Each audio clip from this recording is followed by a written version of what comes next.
Olá, eu sou o Schneider, estudante de Psicologia, e esse é o canal Heróis no Divã. E nesse canal eu trago meus conhecimentos em Psicologia para analisar o perfil clínico dos seus personagens favoritos. E no vídeo de hoje eu trago a análise do Midori Izuku, o Deku de Boku no Hero Academia. E eu já pergunto para vocês, quais os próximos personagens que a gente traz aqui pro canal? E se você já pediu seu personagem e ele ainda não saiu, não fica desanimado, porque os mais votados nas redes sociais vão estar aqui no Divã.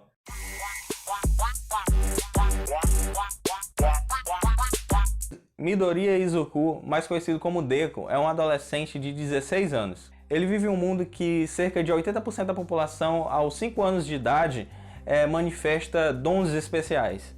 Mas diferente da maioria, com o passar dos anos, Deku não demonstrou nenhuma dessas habilidades. A sua mãe, que o criou sozinha, levou ele a um profissional, e lá ele foi diagnosticado fazendo parte de 20% dessa população que não possui nenhum poder.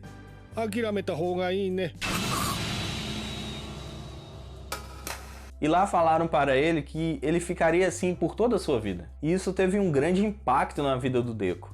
Ele sempre teve um sonho desde criança de ser um herói e ajudar os necessitados. Viver em um mundo onde os heróis são a base da sociedade e ter poderes é algo normal, viver como alguém que não tem poderes pode ser extremamente frustrante.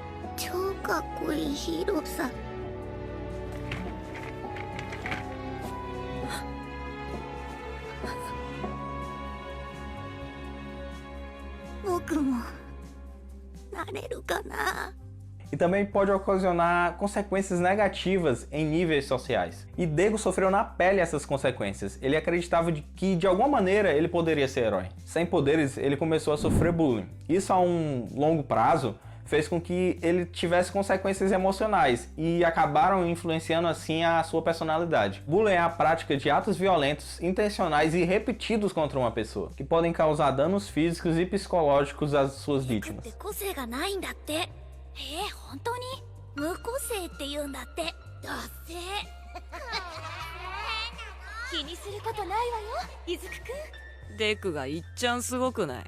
E essa prática pode ocorrer em qualquer ambiente, causando consequências seríssimas, como transtornos emocionais, baixa autoestima, quadros de depressão, transtorno de ansiedade, síndrome do pânico, perda de interesse nos estudos, sentimentos de culpa, alteração da conduta, introversão, timidez, isolamento social e outros distúrbios psíquicos. E Deku sofreu muito bullying dos seus companheiros durante a sua infância, inclusive de Bakugou, que era o maior incentivador.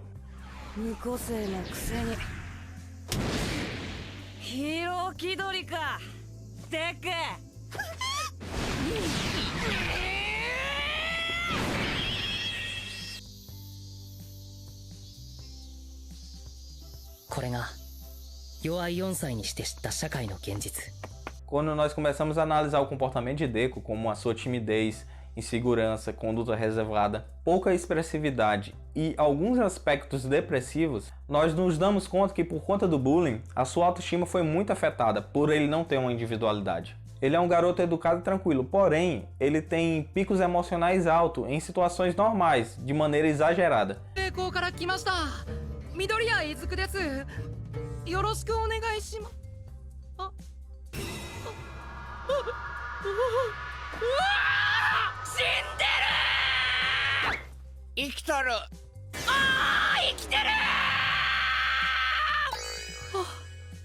E ele busca se destacar de alguma forma, sempre tentando tirar as melhores notas. E outra coisa que a gente pode notar claramente em Deku é que ele sofre da síndrome do herói. Mas afinal, o que é essa síndrome? É um conjunto de comportamentos que as pessoas adotam para resolver a vida de outras pessoas. Geralmente é aquela pessoa que sempre está buscando alguém para ajudar, cuidar, salvar. E essa pessoa acredita que a sua vida só terá sentido se ele for algum tipo de herói, deixando assim os seus próprios problemas de lado ou negando que eles existem. E a gente pode ver isso em Deku, essa sensação de culpa, de frustração por não poder ajudar os outros. Ele chega até colocar sua própria vida em risco para salvar alguém, sendo irracional e imprudente.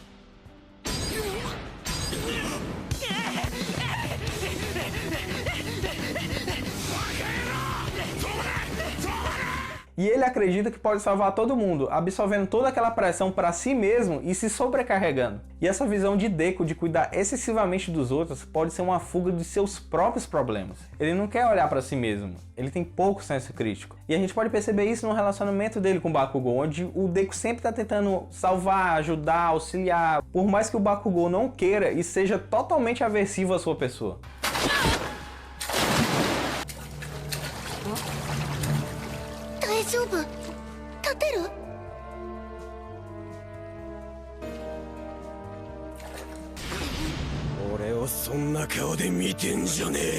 E as pessoas que têm a síndrome do herói costumam ser atraídas por essas pessoas que têm uma baixa capacidade de resolução de problemas. E sendo assim, o relacionamento favorito do super-herói. E por Bakugou ser problemático, o Deku tem uma necessidade de estar sempre ali no seu pé, tentando salvar ele.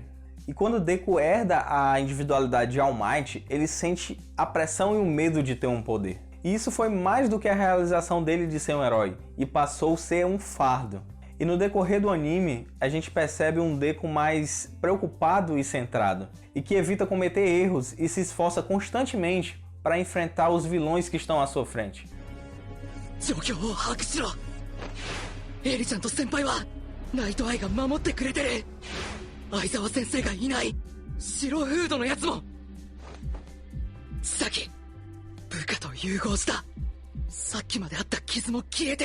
E o Deku possui algumas características que permitem ele ser um herói diferenciado, como a sua mente analítica, que tenta aproveitar os dons dos seus colegas a favor do grupo. Ele tem anotações no seu caderno de cada individualidade conhecida.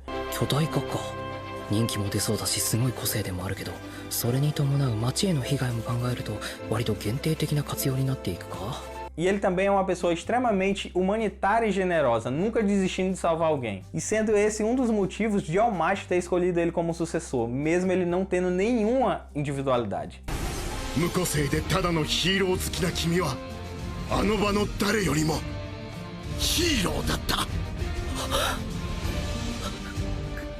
O primeiro passo para Midoriya ser um herói era ter poderes, mas o real sonho dele era ser um herói. Então, para ele, não ter uma individualidade não significava que o seu sonho tinha acabado. E mesmo se ele não tivesse herdado o One for All, ele tentaria seguir os seus sonhos de outra maneira. Então eu vou deixar aqui uma reflexão. Não é porque você não tem algo dito como necessário que você não pode persistir e conquistar o que você almeja. Bom, eu acho que eu consegui falar do Deku com o mínimo de spoilers possíveis. E se você gostou dessa análise, deixa o like e se inscreve, porque são vocês que fazem esse canal crescer. E lembrando a vocês que esse canal não tem a intenção de estereotipar nenhuma pessoa que sofre de transtorno, e sim deixar algumas linhas de pensamento da psicologia mais acessíveis à comunidade, e tentando assim desmistificar um pouco a psicologia. E se você está comigo até aqui, obrigado por assistir e até a próxima.